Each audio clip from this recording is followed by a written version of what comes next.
Yeah, this your boy EC22, and this is the FairWeather Fan channel. What's going on, Coach D-Wade? What's up, J-Dub? How y'all feeling? Hey fellas, I'm excited about another time to hang out with two of my favorite guys, talk some sports. Yeah. J-Dub, how your week been going, man? Well, it's been good. It's been good. I had a little extra day off yesterday, so the week just really got started for me. I like it. I like it a lot. Yeah. Hey, for those of you all for tuning in already, man, please like, subscribe, share, leave comments, join the conversation. If you don't know what to do, there's a little button somewhere down there that say like. Yeah, hit that button. Since you don't, just go ahead and hit it. Anyway, Coach, why we're at odds right now? Because it's 3-2? Is that what you're talking about? No, I'm talking about why I got the Padres, you got the Rangers on. I'm not understanding. Like, I'll did give you you not? a third one. I'll give you a third. Oh Hey, man.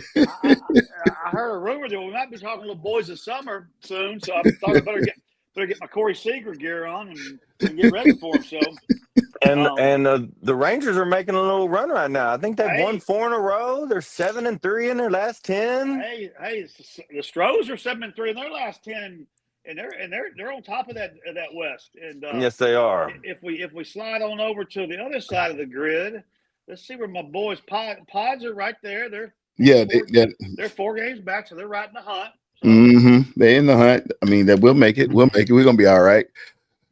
So, oh man, so real briefly, man. I mean, shoot, I know it's still early. It's kind of hard to talk about baseball this early, but likes or dislikes so far this season. We talked a little bit last week about the Yankees and what Aaron Judge is doing, but anything changed since then?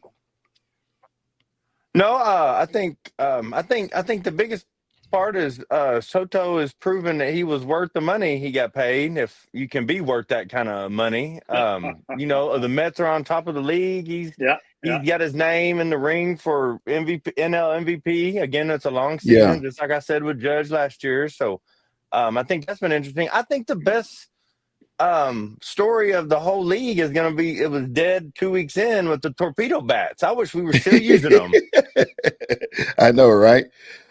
So what's this I hear about Ohtani pitching for the first time in a minute?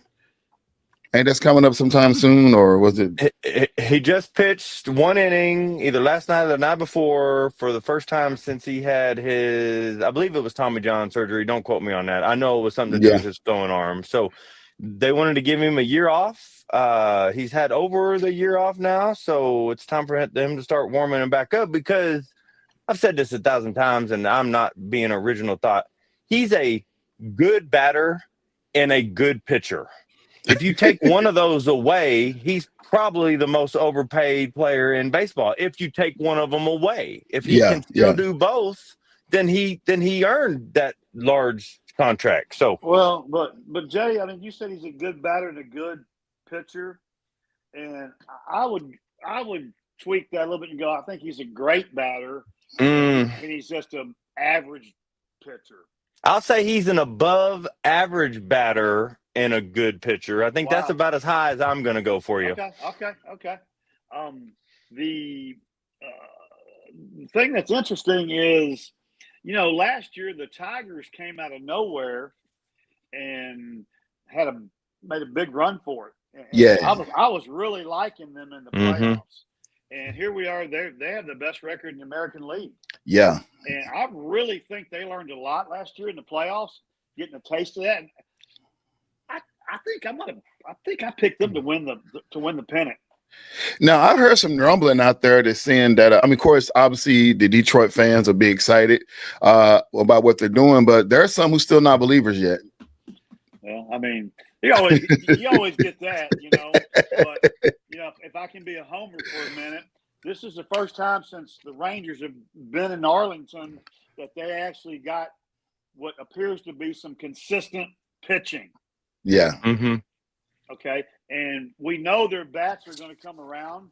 They got too much talent in the lineup for the bats not to come around. So I hope the Astros and the Rangers have to fight it out. I hope it goes down to the last game of the year. Who wins that division?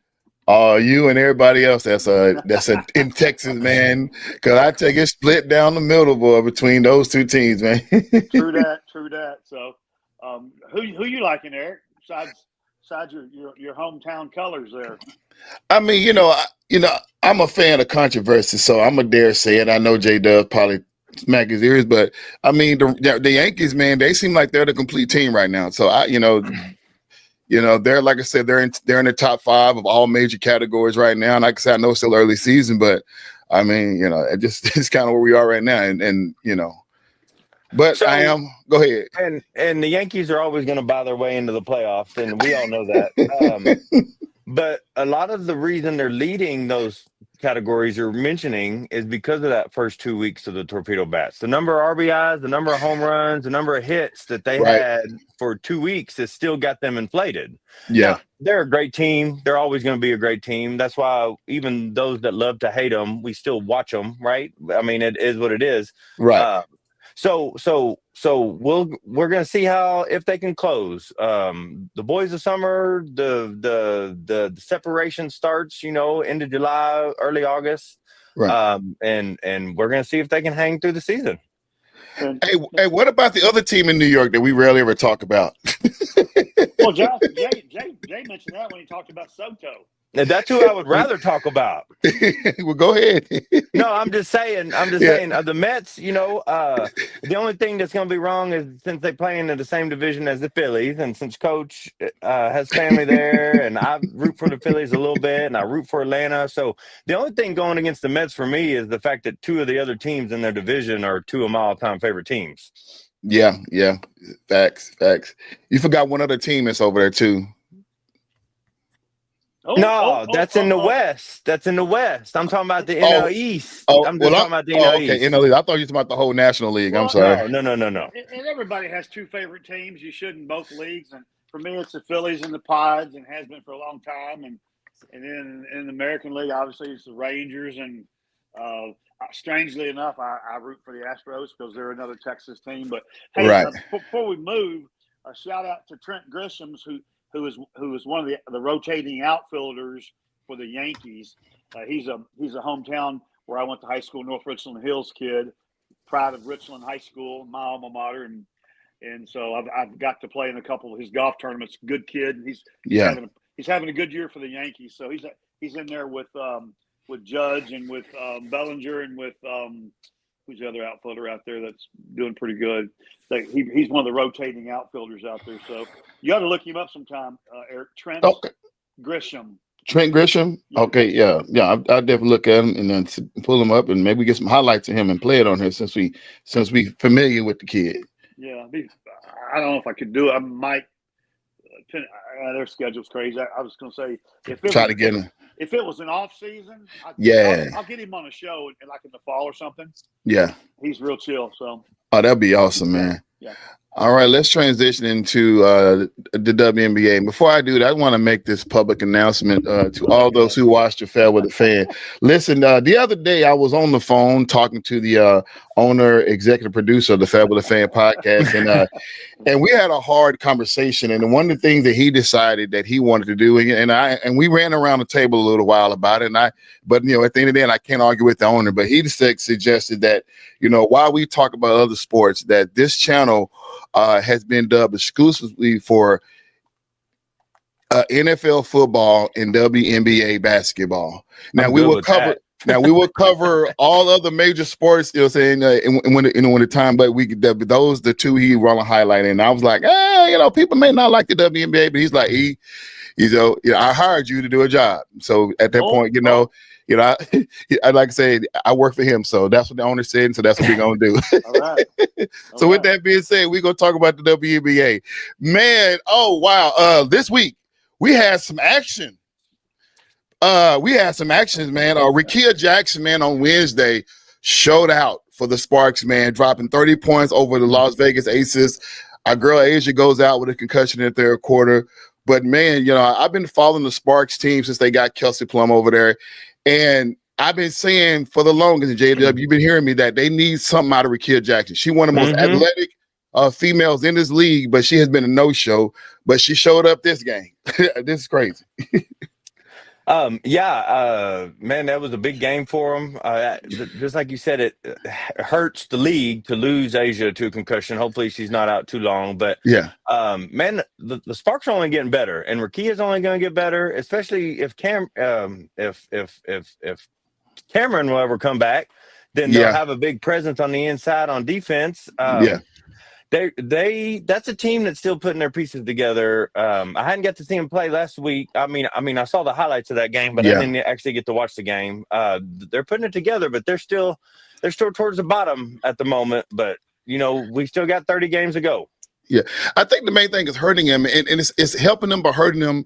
Ezra Stevens came into this league as a center, but now she's learned to shoot, so they're pulling her out. And so, like you said, we're missing that inside presence with Cameron Brink being out with ACL. We still don't know a timetable yet. And then, of course, Ray Burrell has still got a few more weeks left on her leg injury. So that's why they need Rakia Jackson to step up, because Kelsey can't do it by herself, bless her heart. She sure is trying to, though. She definitely tried. She tried her best, man. All right, our girl Paige Beckers came back from her concussion and decided to drop 35 on the Mercury. I mean, my goodness, it was a loss, though. It was a lot of trepidation between Alyssa Thomas and the company. A lot of tripping going on, but man, 35 points. She showed out, man. The Metroplex went crazy. Even it was a loss, as we should. We got to fan out over her. But I don't know what this team can do better. You know what? I think I looked up. Neither one of them, Paige or Rika, has together scored 20 points together. That's like one scored, and yeah. Talk about that, J-Dub. Well, I mean, if you're going to be a guard dominant team, then both your guards have to show up together, right? You can't have one and then the other and one and then the other, or it negates anything you were trying to do. If they can both have a 20-point game every once in a while, then the other team has to adjust, and they don't know who to guard for that game, and then the other one should be open. In theory, I'm talking all theoretical. So, I don't think Rika's learned how to play off of Paige yet, right? And Paige being the rookie, Rika's the one who has to make the first adjustment, right, until Paige gets more comfortable in her role. I think you're looking at a team that's still trying to figure each other out. They got two superstars, and they don't know how to play with each other quite yet. And I know it's early in the season. I just said we got 30 games left, but at 1-11, you need to start doing the things that's going to make you better in the future, whatever that is. Learning them two how to play together, maybe a different set, maybe a different style of offense where one's playing off the ball completely, running around like Steph Curry when he doesn't have the ball. Right. Them to Steph, saying that style.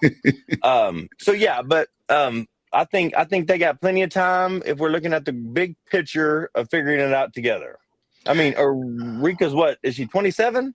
So she's got 5, 6, 7 seasons left in her at an elite level.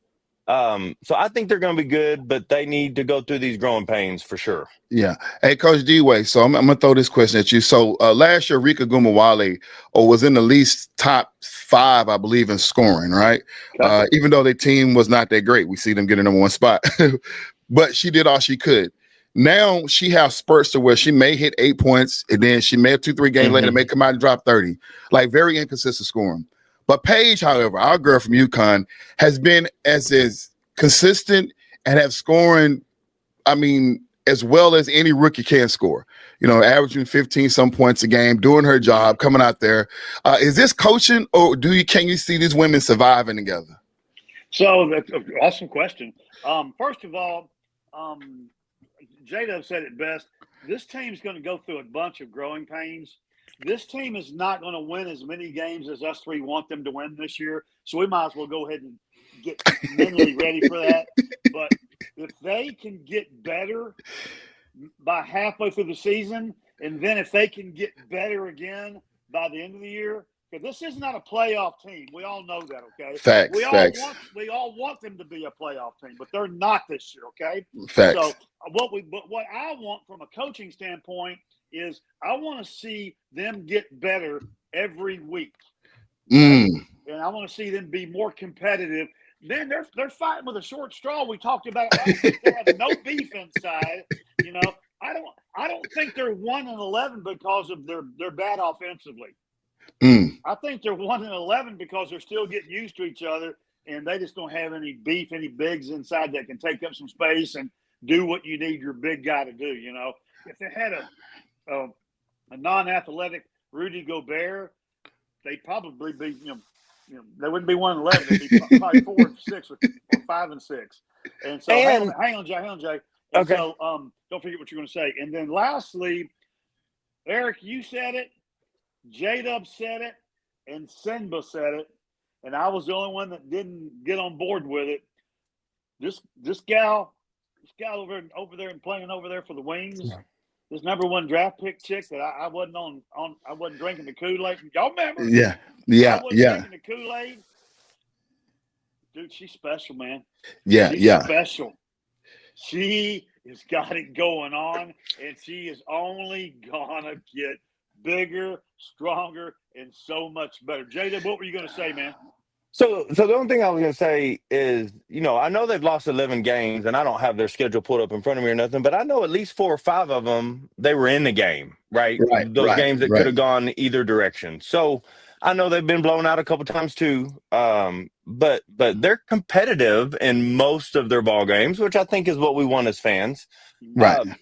About Paige, man, it's the transition. It's the size thing. The size thing is coming, right? I mean, all the ladies are getting taller, and now we have 6-foot guards. So she's got an advantage, and she knows how to use that advantage, and she's got a jump shot. She's got a little bag where she can handle the ball. So, yeah, Paige is only going to get better, too.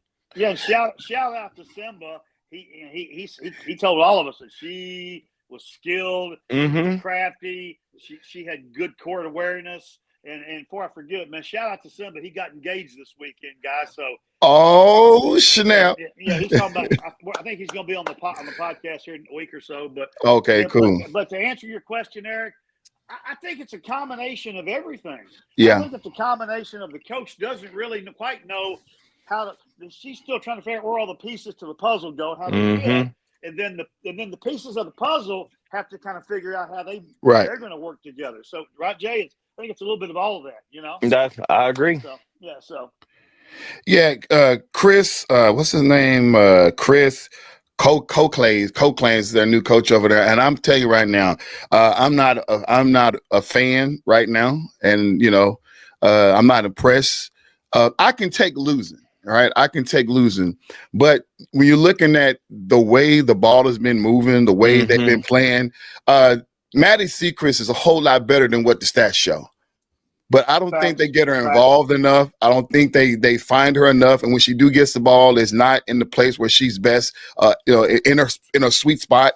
I think they're, like I say, the players are figuring it out. But at this point, the coaches should already know.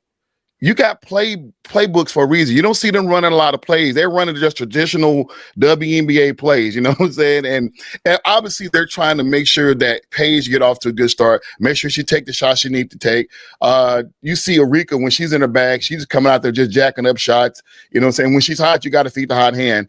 And I get all that, but that has to do with the level of talent they got, right? With 2 superstars in their squad with Paige and Agumawali. But you got the others that you got to think about. The others got to get involved, and that right now he's not doing a good job on that. You know what I'm saying? And he got to figure it out. But man, let's talk about D-Wade. Bring out the tissue, because Fee lost their first loss against the Seattle Storm. That was a crazy, crazy game, man. Kayla McBride got mad at the end of the game and threw the ball at what's her name? I got to pull her up. Erica Wheeler. She threw the ball at Erica Wheeler. Erica Wheeler had 20 points. Nneka Ogwumike had 21 points in that game. Nafisa Carter had 25. She did all she could. She got no help from some other people. And what Kayla McBride was upset about, which is crazy, because they went down and scored towards the end of the buzzer with a 8-point lead, which typically you don't take that shot. But J-Dub, this is the Commissioner Cup. This is a point differential. And I think McBride forgot this was the Commissioner Cup, and you know what I'm saying? Because they wasn't expected to lose that game. And I think her emotion got the best of her. But that was a fun little interaction. You should have seen. Did you see that game? I did not. Oh, I'm now mad at myself after you talking about it like that. I'm like, man, I missed something. hey, McBride ain't no small chick. Erica Wheeler ain't no small chick, but that little bit of Skylar Diggins Smith, boy, she got up in that little huddle. Yeah. You see that? Yeah. A bunch of Notre Dame girls, the Fighting Irish, fighting each other out over it. Those sweet, and innocent Catholic girls got right in the middle of it. But then, and I'm gonna just comment real quick on that unwritten rule about not shooting the ball or whatever. Yeah. I think that's one of the dumbest unwritten rules in sports. I'm gonna say this though. I don't know who we're trying to protect. I mean, I get it. It's a little disrespectful, but aren't we in a competition? What happened to trying to embarrass your opponent sometimes? Come on, J-Dub. You want to rub them under your boot. I hate it in the NBA. I hate it in WNBA. If this lady wants to go shoot a layup that's not going to matter on the final score, then Kayla needs to take a step back, and I think she was in the wrong for that. I don't have any problem breaking that stupid rule. Can I say this? If I get in a back alley street fighter brawl, I want Kayla McBride on my side, man. Mm-hmm. Okay? I just do, dude. I don't know, you know. So, yeah, I've been saying that for the longest, J-Dub, about that, because then you see it happen in the pros, and they always want to tone it down and dribble the ball out. I'm okay to a certain degree if you still have the starters in the game, but when you got those bench players that's getting out and they momming them at the game, let them score. Just let them score. I mean, let them get a bucket. It's like an NFL game.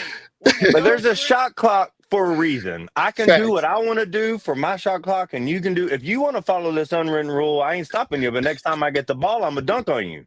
Because look, at the end of the game, I got a turnover on my stat sheet versus a point. You want me to sit here, run the clock out, and get a turnover? It's like, no, I'm not doing that. Dumbest unwritten rule in sports. Dumbest unwritten rule in sports. Bro, if I had the ball and we were winning by 20, and I was in half court and the time was about there, I'd heave that bad boy. I wouldn't care. I'm looking for career highlights. I'm looking for alley-oops at the buzzer. I mean, again. So Kayla was out of pocket from the sound of it, but again, I love Kayla, so I love that passion. Oh man, let's talk about Saturday. Caitlin Clark has came back. And did she come back with fire and a vengeance? And man, 34 points she dropped and gave New York their first loss. 34, 7 for 14 from the three, and 3 of those 3-pointers came from the logo. I don't know if because of the State Farm commercial she's been doing from the logo. Exactly. But she's straight from the logo. 3 of them, man. That was crazy. All of her threes were from at least 4 feet behind the line. Facts. Exactly.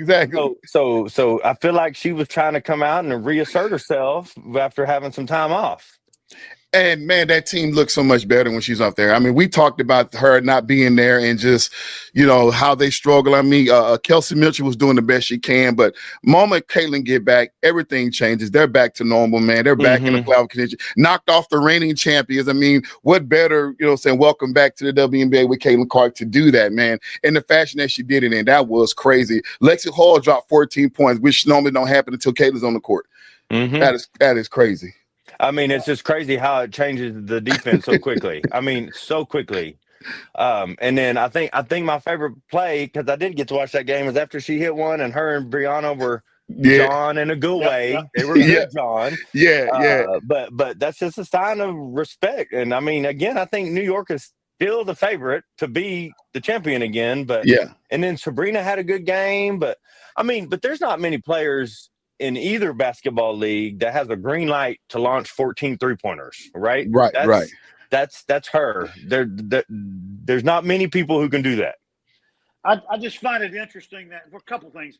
I love the Indiana roster from top to bottom. They did a good man. Yeah. From the get, dude. I like every player on this team. I'm looking at it right here. I love every one of these girls, man. Absolutely. And I find it interesting that Kelsey Plum's having a great year, better than last year. My favorite professional basketball player in the world is having a better season this year, and most, if you're on this show at all, you know that me and the Feast and Collier got a thing going. So, I tell you, us is having. I don't even know what that means. I tell you, look, that's good. That's good then. I tell you, us is having a really good year. Us is having a good year that people's not really talking. Sabrina's having a real good year. Yeah. Okay? Oh yeah. You know, better than what I thought she had up to these first 12, 13 games. But oh no, this Indiana roster, if it's not this year, it's not. It's got to be soon for them. I mean, yeah, the Indiana they got a good squad. I mean, they're a contender. They're a contender. The one thing I like about their chances is, obviously going against Minnesota and New York is going to be hard to go through there. And then you still got teams like Atlanta and stuff like that can stand in the way. Seattle can stand in the way. They got a decent good squad. But the thing about it is that staying consistent, because once again, we talked about it, everything flows through Caitlin. And if she's having a bad game, the team have a bad game. There's nobody other than Mitchell that can step up and change the game. And that's unfortunate because Caitlin can get everybody else open. Kelsey can't. She's not that type of player to have that. I mean, she has IQ, but she's not that assist type player to get players. She's just a scorer, So Caitlin's going to have the hook game. But when you look at a team like New York, everybody gets it. You're talking about between Breanna Stewart, who's a big girl, but she can play the point and control everything. We know what Ionescu can do. You know what I'm saying? So, I mean, that's crazy. Then don't even get me started on the goddamn links and everything they got on there. Their whole team can be a point guard. So everybody point guard in that squad, the way they play with synergy, man, they're like boom, boom, boom, boom. So yeah, I mean, that's the level they're going to have to play at as the season get deeper, especially when they get to the playoff hunt. Angel Reese on Sunday scored her first career triple-double. Coach, did she silence all the doubters and the haters in this one game? First of all, if you're a hater, it's because you don't know any better. You're either real ignorant, or you have no clue about the sport of basketball, or you're just real ignorant. Okay. So that's the three choices. You're ignorant, you have no clue about basketball, or you're just ignorant. You can't fix stupid. Oh, Angel, we all know Angel's a baller, dude. Yeah. Okay. And so yes, she did. She silenced the critics. So now, Jay, I don't think she silenced anybody. Hang on. Go ahead. Angel did what we expect Angel to do every game. The only difference was she had a few more assists. Haley Van Lith hit 3 shots from an Angel pass. Cardoza had a couple from an Angel pass. So, because I was thinking about today, after you said something, now I'm catching these weird videos about her negativity, and I never used to catch them before. I guess you spoke it into existence. Angel Reese is an absolute stud. I've said this multiple times. She is one of one, but she is not a scorer. She is not an offensive presence. She will never be Batman, but she will be somebody's Robin, and they will win multiple championships together. She does things that nobody else does, but she is not a scorer. And if the trajectory of her career keeps going the way it has, she won't be a scorer. But that doesn't mean she's not going to go down in history books as one of the best to ever do it for her league. So she didn't silence anybody. She made all her free throws that game. She still only shot 7-10 shots somewhere in there. She is a defensive presence. She is an offensive rebounder. She will never silence all her critics because she will never be an offensive dominant player.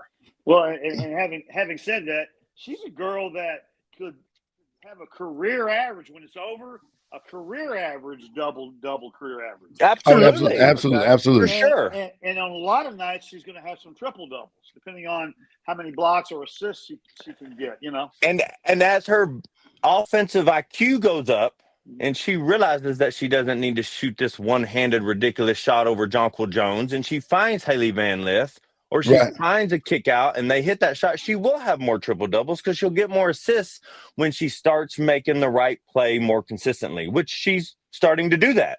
Right. So when I asked that question, because when I look at Angel Reese, and this is what I've been trying to get everybody to understand, obviously, she's not going to silence the critics, but I married that comment with D-Wade's comment because people who are still criticizing her are ignorant or not understanding the game of basketball. When you understand the game of basketball, the one thing that we just talked about before we got to Angel Reese is breaking down players and what they're good at. Mm-hmm. We talked about Arika, we talk about Paige, we talk about Cece, you know what I'm saying? When people need to chill because they have these expectations and it's unfair because this is her game. What she do well. And the critics right there only criticize her because she's not playing the type of offensive game that Caitlin plays or that Asia Wilson plays, people in her position, and Fee. That's not her game. She's not that person. Exactly. Right. So what she showed, and even the game before that, you know what I'm saying, when she had 17 and 11, you know what I'm saying, what she's trying to show people and what I think people need to understand, like, this is who she is. She's one-on-one guarding Tina Charles. That is hard to do. Like blocking shots, like get your stuff out of there, getting her in top of the key, getting steals off of point guards. You know what I'm saying? Turn them in transition points. Like she's a defender, she's a rebounder, man. I watched Shara Miller talk about Angel Reese and start talking about the rebounds and like, listen, she's like, do you realize how hard that is to do? It's not about it's like the track of the ball, the mindset. She said, that's not a normal mindset. Just like Dennis Rodman mindset. I'm going to get every loose ball. That it takes a mindset, it takes a skill, and not too many people in basketball history have that mindset. We saw Dennis Rodman do that way all the way to a Hall of Fame status, and we see what Angel Reese does. Just the matter, I'm going to get that ball. It's mine. It's mine. It's mine. And the last thing I'll say about this, J-Dub, the people on TikTok and Instagram has been dubbing her the rebound queen. She decided to trademark that to get us some money. And people are now, she's like, what do you think? I think she's trying to capitalize on something that people are throwing shade at her. And that brings me back to what we were all saying. How come all the people throwing shade all look the same? They're all overweight, 28-year-old white redhead men. Like, I don't understand. Have you touched a basketball before? Have you ever been between the lines? It's the weirdest thing. It is the weirdest thing. No, okay. But the whole how these redheaded fat white goons What's up, Lewis? even get on TV? How do they even get on a podcast live on TV? How come we can't do that? We're a lot better looking and smarter than those guys are. But and we played basketball. But she took a negative thing, and it is still negative. And she's going to make money off of it. Now she's going to have shirts, and I'm sure some of these haters are going to start buying some of this merchandise thinking they're talking bad about her, knowing she's putting it in her pocket every time. It's ridiculous, but the only thing I would say is you've embraced it and you're going to make money off of it and you're making a joke out of it because the easiest way to stop people talking about you is self-deprecation humor. Right. How about you also put in some work, just a little bit, and get your footwork better where you're not getting as many rebounds because you're just getting offensive boards. Because again, I'm going to say it one more time. You made the right decision. You scooped this ball, you found another player, they shot it, and you got that rebound. So I love it. I applaud it. She's trying to take a negative and spin it into a positive. But it's kind of funny. There's another side. Go ahead, D-Way. Just one side footnote. We could see the Chicago sky. Hang on. We got to take a pause for the cause. D-Man. Jacqueline Jones was missed this week. Did you put her in the game for New York wins that game? That's a big. I think if we put Jacqueline in for the Pacers last night, they win that game. But that's a whole nother story. Okay, we'll get there later. You can't lose a super duper star, an MVP, and it not affect your on-court game.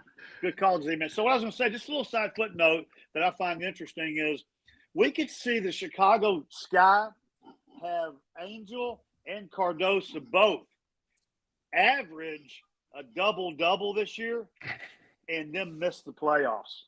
Oh, yeah. Okay, they could both average 10 points and 10 rebounds a game easily for the season. Oh, yeah. Not even sniff the playoffs. Oh, yeah. But Haley Van Lith, when she came off the bench, I mean, no disrespect to Courtney Vandersloot, because I know I kind of ripped her up last week, and I apologize, Courtney Vandersloot, but you are no help to this team. I'm just sorry. You're phenomenal. You're a phenomenal player. You're going to go down in history. You're one of the greats. You're one of the veterans. You're one of, I always loved your game since you've been in it. But this has got to be the Haley Van Lith show. this has got to be her takeover because she has to be the best player on this squad as it is right now. Now, if they're going to go out next year and get another better player, that's fine. But I always said, just like JW alluded to earlier, Angel Reese cannot be Batman. She has to be the second best or even the third best player on this squad or any team that she on, right? You got Camille Cardozo. I'm fine with Angel Reese being the second best player, but you got to get a point guard that's going to control this offense. Let Cardozo be the big girl and do what she do. She's been playing better in the post, and let Angel do everything else. You know what I'm saying? And that's what this team need. But right now, they're struggling. I mean, they got to go. Go ahead, you get up.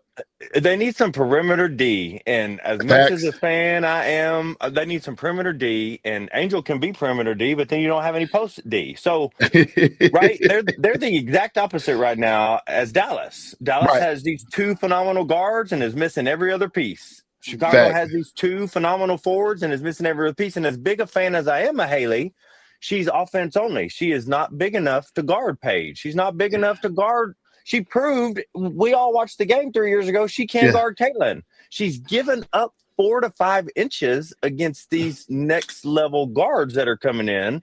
So they need some perimeter defense. And Haley can control the offense, but she cannot guard the perimeter. So I fell in love with Haley when she was at LSU, and I really love her. TCU. No, LSU before. Oh yeah. Before she had the breakdown. Before she, And it's something that J-Dub and I kind of agree to disagree. I think I like her game. I like she plays hard. She plays fast. She plays real aggressive on defense. In the passing lanes, she is. She's great in the passing lane. She has been, but I'm talking about on the ball. I'm talking about 1v1. I don't take Haley over most the stars in the league. Most of the starting guards in the league right now. I don't think Haley can defend them. Well, not right. I'm just talking about defense. Jay. Not right now. She can't. No. Okay. All right. Well, that's what we're talking about right now, ain't we? Well, I guess but I'm saying she has got the skill set to be 2 inches shorter and still be able to be a very good player in this league. I agree.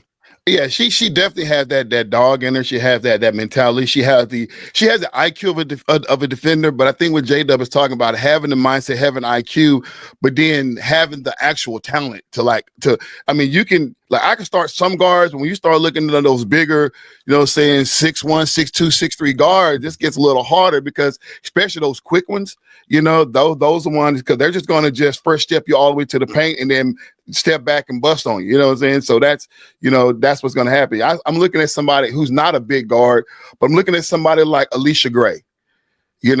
Haley can't guard her. She's just straight up. Alicia would salsa.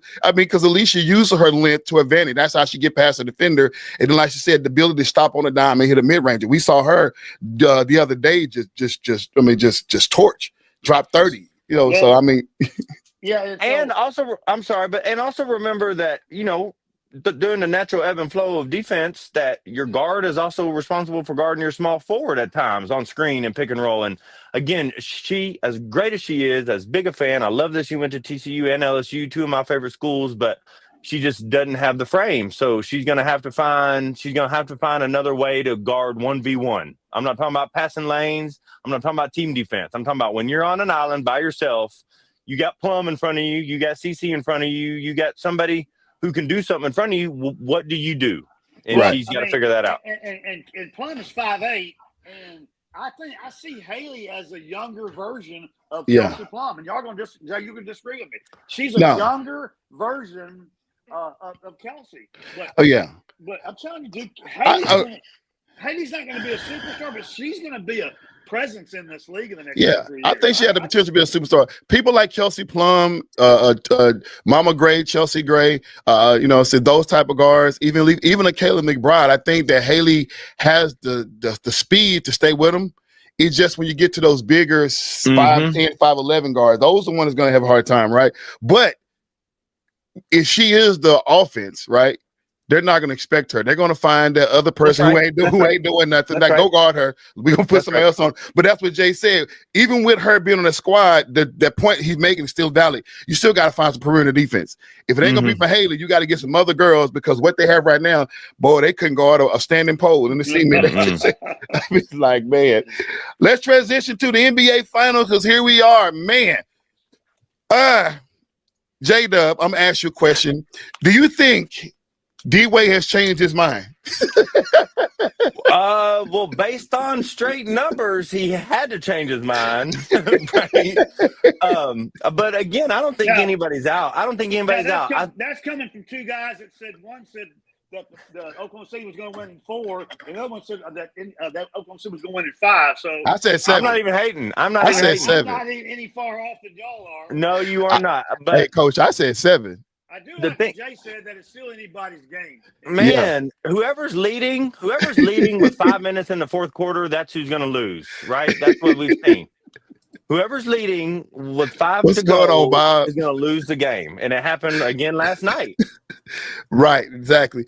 Oh man, so that the usual fourth quarter comeback has been the mark of the Indiana Pacers. OKC held them off last night. And they held him off in a great fashion. I think, Jay Will played great down the stretch. Shea played as good as he can play. The defense from both Caruso and Casey Wallace was clutch. Indiana came down and started making turnovers. Now, with that being said, I watched Stephen A. Smith this morning. We can just throw this around, talking about the fact that this was a Carlisle mistake by leaving Tyrese Halliburton in the game knowing he was hurt. Agree or disagree? Man, I'm going to disagree. I'm going to take that side real quick. It's the finals. It's the finals. I didn't get to see this game personally, but I'm sure y'all got to see Willis Reed limp onto the floor and lead his team, even though he didn't score many points. So no, man, if you're the guy and coach keeps telling me he's the guy, then you have to be out there. If you could walk, you're playing that game. And so I think Stephen A is a little bit out of pocket. I know he's a respected opinion, and I even respect his opinion, but man, you got to have him out there. If he's the guy who's got you this far, then he has to be out there if he's hurt or not. If he can physically walk, he has to play. What you got, D-Way? This is the finals. If you're breathing, like Jada said, you're out there. Okay. Now, I'm not going to be that guy that says, "Hey, if he was 110% perfectly healthy, would the Pacers have won last night?" I'm not that guy that's going to do that. I don't. That's not, because nobody knows. I don't have a crystal ball. Who's the guy for Oklahoma City? I can't. That hit a couple big shots late in the game that typically doesn't do that for them. Jason Wallace hit a couple big shots late in the game. Is that who you're talking about? Yeah. No. He hit a couple. He hit a 3 over there in the corner. Looked like the ball curved in almost. Yeah. I mean, are you talking about number 22? Are you talking about number 22? Yeah, I think that's who it was. Yeah. Okay. Yeah. And that's not. He doesn't normally take or make those kind of shots. That's not really how they play the game. We all know that. And so he hit a couple big shots down the stretch, and I thought the Pacers turnovers shot him in the foot. Hey, we all know Oklahoma City's roster is a lot better. And number two, I'm running out of adjectives. I'm running out of superlatives. I am. He says I am. I told you're too young to even know much about this. I told J-Dub a few days ago that Shai is a better version of George the Iceman Gervin. I got to see him play at the highlight of his career. Yeah. Okay. Shai's a better version of that guy, and that guy was a stud. Iceman was a stud. So go ahead, J-Dub. Brother, Hey, listen, what are you Jalen Williams, man, he has vaulted himself into one of my favorite players. I like the way he plays. I like that little left-handed scoop that he does where he doesn't even touch the ball with his right hand. I think he's probably the most underpaid player right now. He's about to get a Supermax contract. They got him at 4, where even Alex Caruso's at 10, which I'm going to give shout out to Alex Caruso. I think I know he ain't scored a bunch, but I think he's been the player of the series. I think he's created enough havoc, and I know Coach should love that as Aggie boy.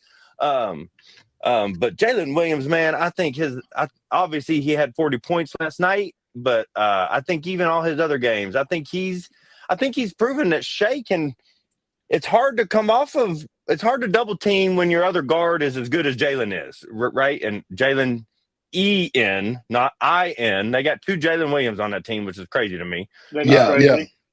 So, man, I think we've seen 5 good games and weird good games. Even though the games weren't close for most of the game, there was always the chance of them coming back. And I mean, I wouldn't put no money on either team for Game 6 because you never know what's going to happen.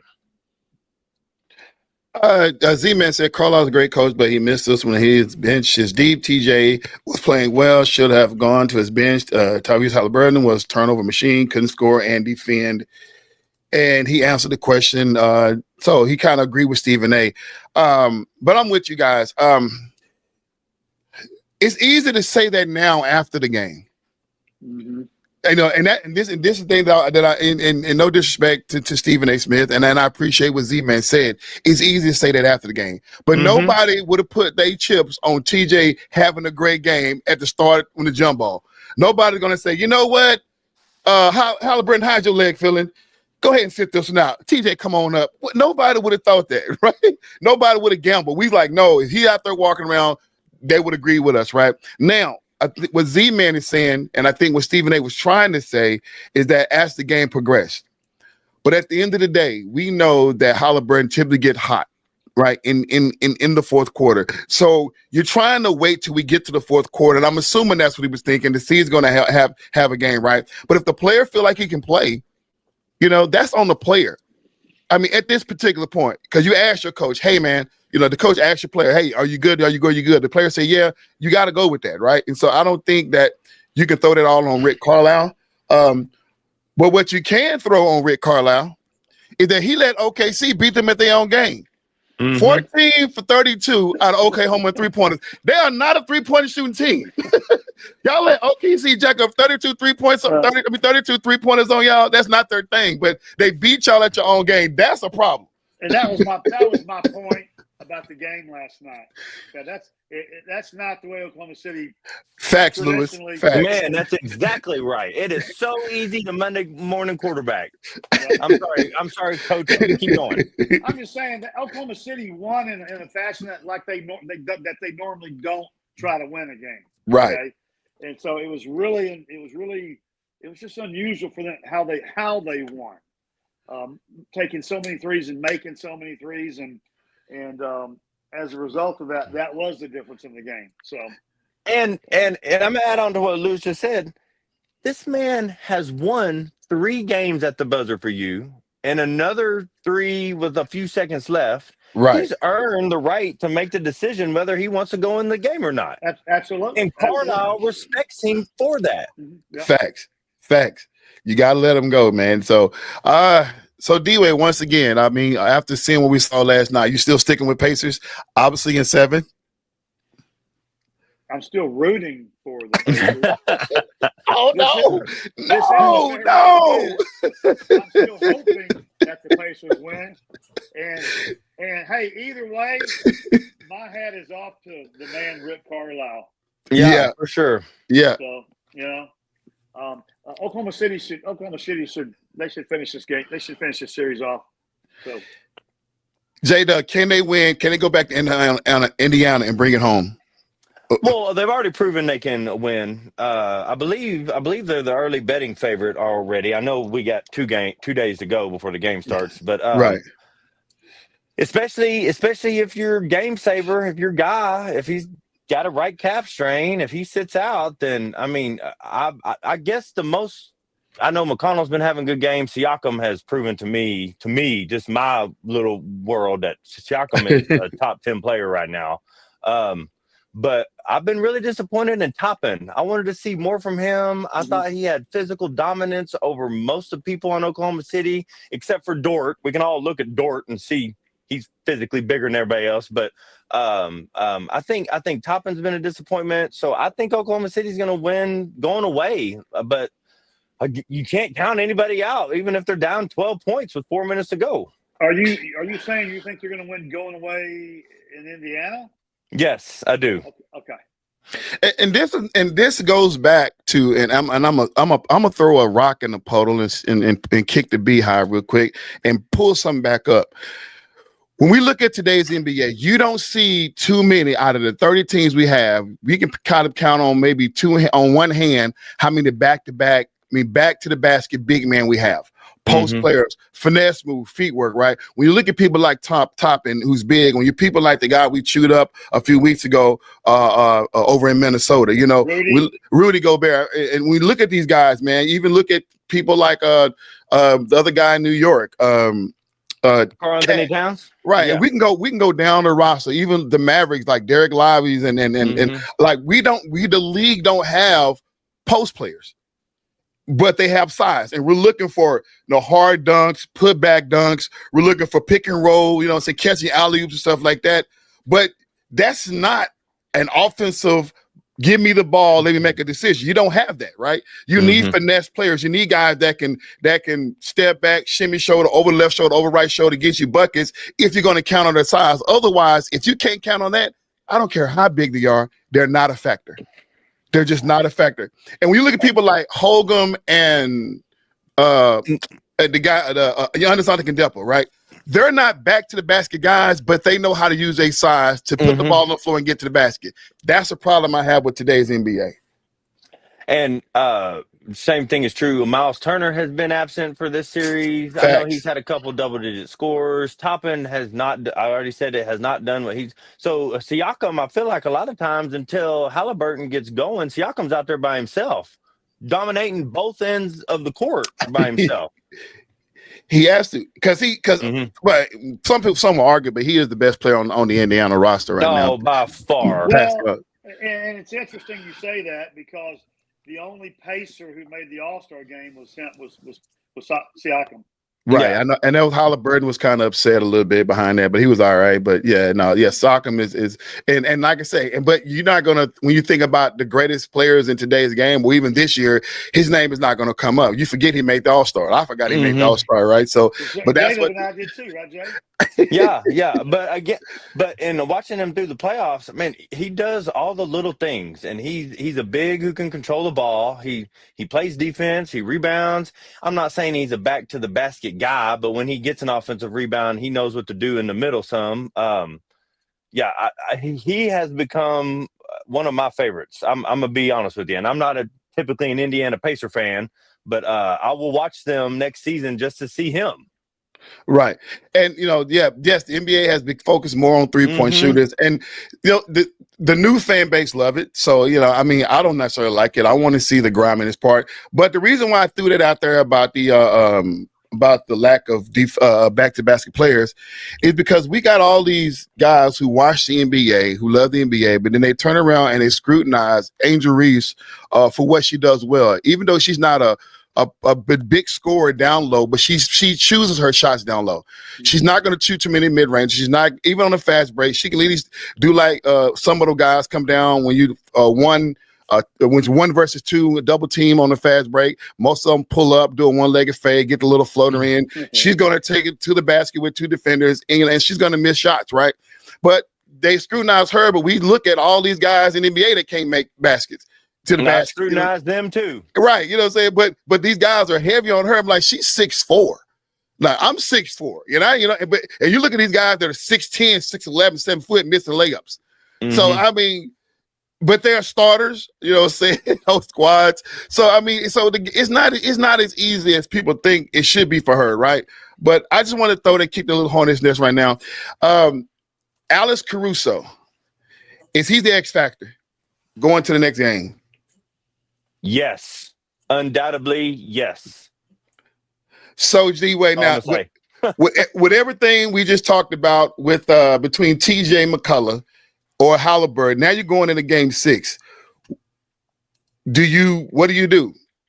How do you handle this situation? We saw what he can do. Do you roll with him I mean, obviously, if Halliburton's able to play, you want to put him out there. But do you manage his minutes? Do you trust TJ McCullough? What do you do? Since that's the biggest Carlisle mistake. I'm gonna say it again. I'm gonna say it again for people in the back if they ain't listening. Halliburton, if he's done nothing else, has earned the right to decide if he's gonna play or not. They would not be in these finals right now if it wasn't for some of the things he was able to do through the course of the playoffs. So if Halliburton wants to play, he starts. If I'm the coach, that's all I'm saying. Yeah. I'm glad I'm not the coach. I don't want to make that decision. So D-Way, so Halliburton had an MRI on his leg. I don't know what the results were on his leg, but let's say he's not fully 100%, and you're the Carlisle out there, right? You're Carlisle. You know his MRI came back, and it's not bad, but it's less than he's not going to go out there and you're looking at least give me 80%, and he's not that. Do you go with TJ McConnell? I mean, you ask Tyrese if he wants to play. And you give him a quarter and see what it looks like. I mean, you have to put it on him. Do you want to try to do this, or do you want to not try to do this and we'll just go with what we have? And the reason why I'm asking this hard question because we talked about the legacy of Rick Carlisle, and now it seems like people have come out and trying to find something to criticize him for. And I'm like, that's not like all the things we can say is Rick Carlisle's fault. This is not. You can't control injury, right? And this is like the last series of the fight. Different if we got a couple more series to play. This is it. Like there's not a good decision to make here. You know what I'm saying? If the MRI shows this could ultimately be a career-ending injury, that's one thing. Right. That's a different story altogether. Yeah. Right. But the same idiotic critics that are talking smack about Carlisle are the same idiots that are talking about Angel Reese. Okay, so I don't give them the guys. I'm done giving those guys any airtime. So. All right, man. So there we have it. So D-Way, you sticking with your pick? Because you haven't answered the question. You still? I mean, I'm behind the 8 ball with Halliburton, but I'm staying with the Pacers. Hey, I'm gonna throw you a lifeline. You still reserve the option to change your mind. So to change your opinion at any time. So we're gonna send you that olive branch. So at this point, it's the Thunders to win or lose. Okay? Facts. Period. But I'm still rooting hard for the Pacers. So that's my take on that. And I'll go ahead and give my final thoughts now. Big shout out to JJ Spahn for winning the U.S. Open men's golf tournament. Yeah. That was super cool. And he's very, very, very rich after that big payday. So. All right, J-Dub, what you got for the last comments? Final thoughts. Last comments. I usually don't watch a whole lot of College World Series. I mean, if it was on and I could find it, if Coach was here and we were watching it. But Woo Pig Suey, let's get an Arkansas LSU final. LSU already beat them one time, so they're down in the elimination game, but they're winning right now 2-0 on the top of the second. So let's get an all SEC final for baseball. That would be phenomenal. Woo Pig Suey and go Tigers. So that's I'm out. Man, listen, my final thoughts are this. Clarissa Shields, I love you. Phenomenal boxer. That's what you do.